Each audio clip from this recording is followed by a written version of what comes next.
So continuing on your journey. Yeah, so I was telling you that I've been living in San Miguel de Allende for the last 20 years.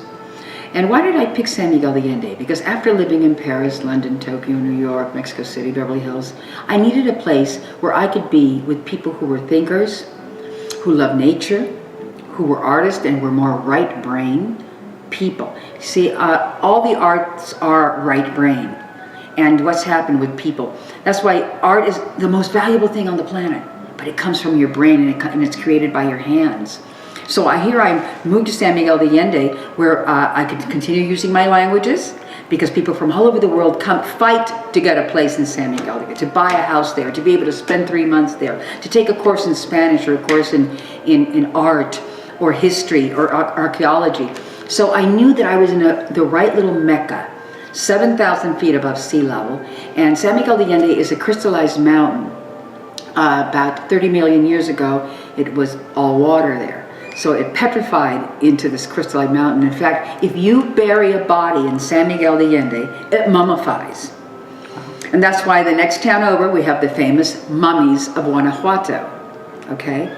So in such a high vibrating place, you know, all of your right brain starts to flow, and I figured that was just, in fact, that was where I got the download from the universe to become a karmic analyst, to fine-tune all of the different schools of thought that I had investigated through my travels, and to align them and create a therapy called karmic analysis, and working with connecting the hands to the brain, making people know that yes, the human psyche is an actual chip, a blueprint, an Akashic record, and that it can be tweaked, it can be altered, and it can be changed.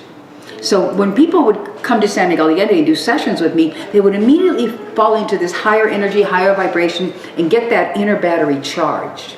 You know, the human condition is like a cell phone. If you don't charge the phone, it doesn't work. It's the same with the human psyche and the human spirit.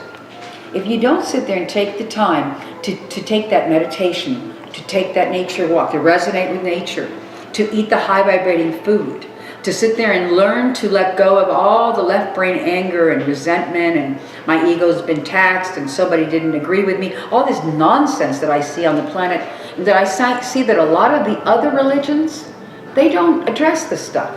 They just kind of keep doing the same old thing. So in San Miguel de Allende, I just opened up to so much knowledge, and I had a woman who was my partner. She was a business partner of mine, and we opened up a bookstore called Aquarius Bookstore. And we used to have people from all over the world walk into it and say to me, I don't know why I'm here in this town, but I went like this to the map of Mexico, and my finger went directly to San Miguel de Allende. So doing that kind of work and being able to live in that type of environment, I took that information to Mexico City and started doing a lot of the major media work there with the big channels like Televisa and TV Azteca, because the Mexicans have always been open, even though they're kind of Catholic, a little bit stuck in that little box. They've never let go of that, you know, Mesoamerican mystical, the pyramid energy and all that good stuff that we have. So I was able to sit there and bring it to them on a scientific level, showing them that I was an educated woman and that I was going to come and talk to them on a higher vibration out of the box, but hopefully they were going to get it. And I was able to do profiles of many celebrities and many leaders of Mexico. As I continued my journey in Mexico City, I connected with this great guru named Shaya Mishan, who reenacted with me or activated again the juicing and the eating raw. And he has a famous hotel in Tepoztlan, which is right outside Mexico City, and it's one of the places where some of the major sightings are.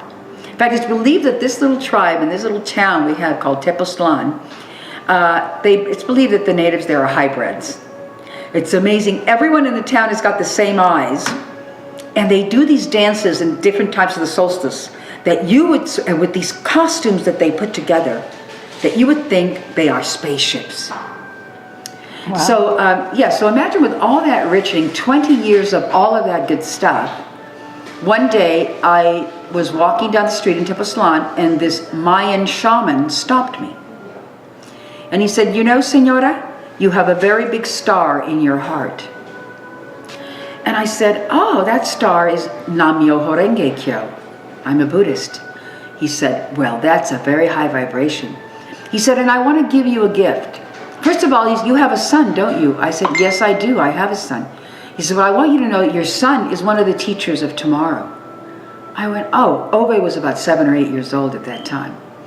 And he said to me, I want to tell you what I got in a meditation when I sat at the top of the pyramid of the sun.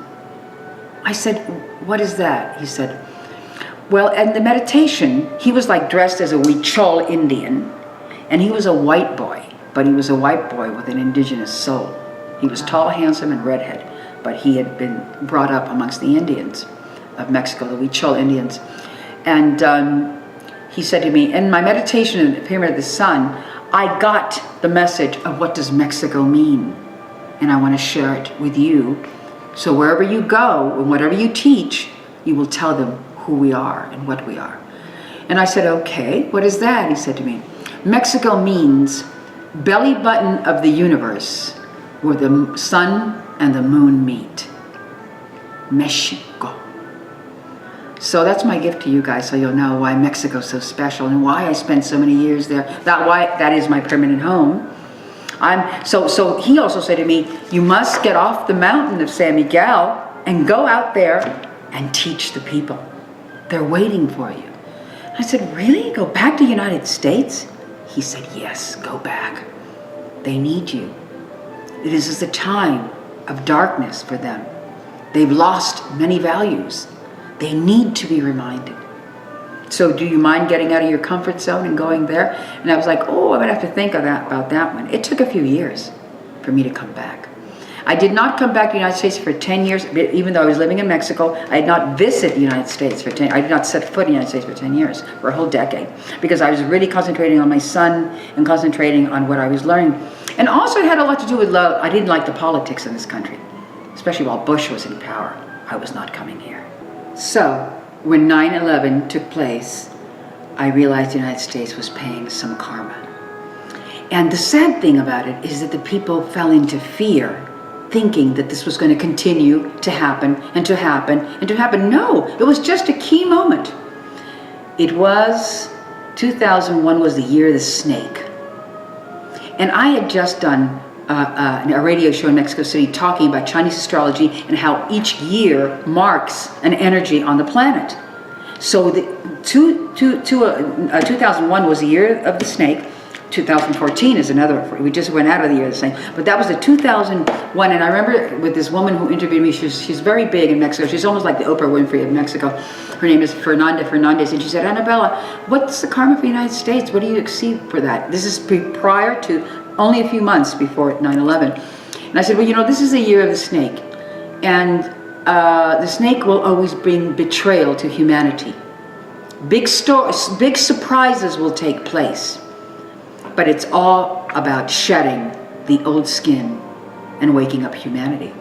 So amazing, a few months later, the towers went down in a snake year. Surprise, because snake year will always bring on surprises. It'll attack with a surprise, without a warning. And that's what happened. And I had to wait for the dust to settle before I would even set foot in the United States. And then I've come back in the last few years. I give these seminars. Sometimes I give big lectures where people turn out. I have big turnout. Sometimes I give little lectures. And I give these wonderful sessions, these private sessions for people.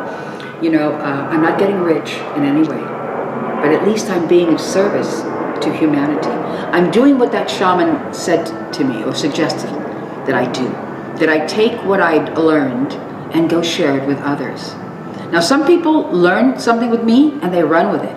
Other people are in their arrogant left brain mode and go, it was a lot of fun. Oh, your session was a lot of fun.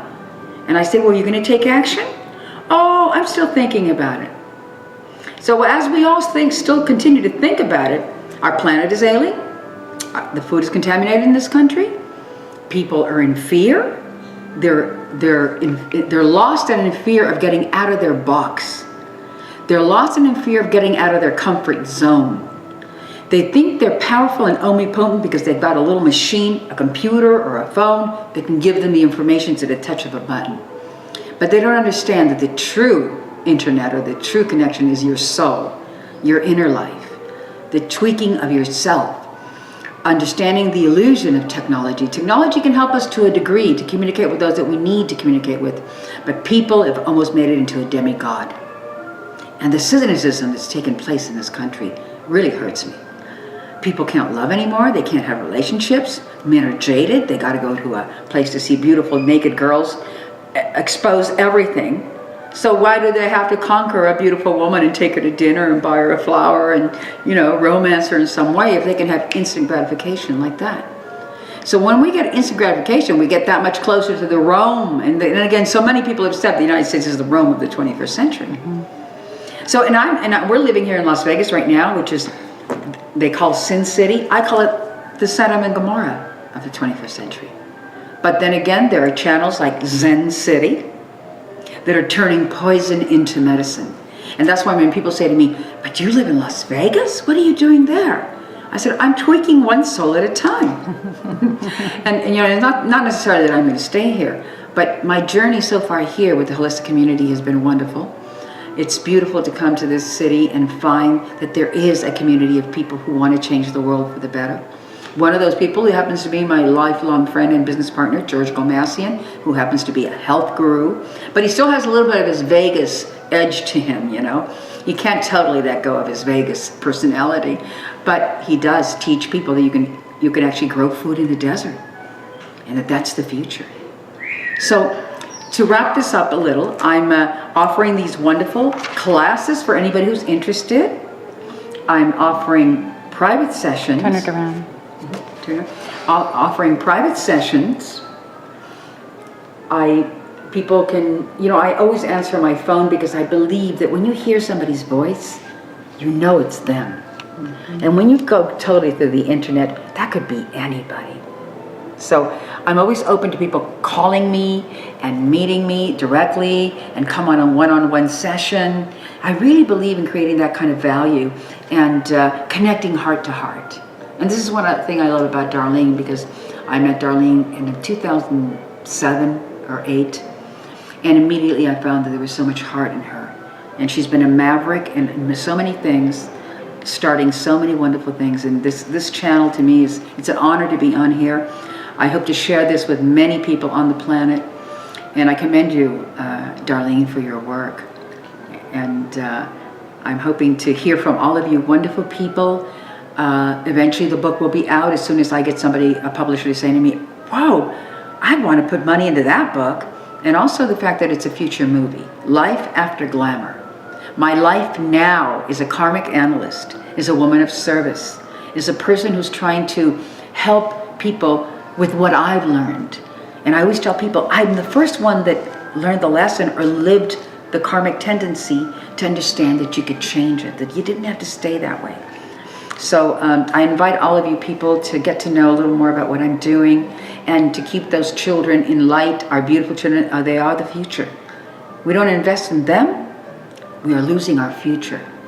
So I'm Anabella Corro, International Karmic Analyst, and I hope to hear from all of you wonderful people.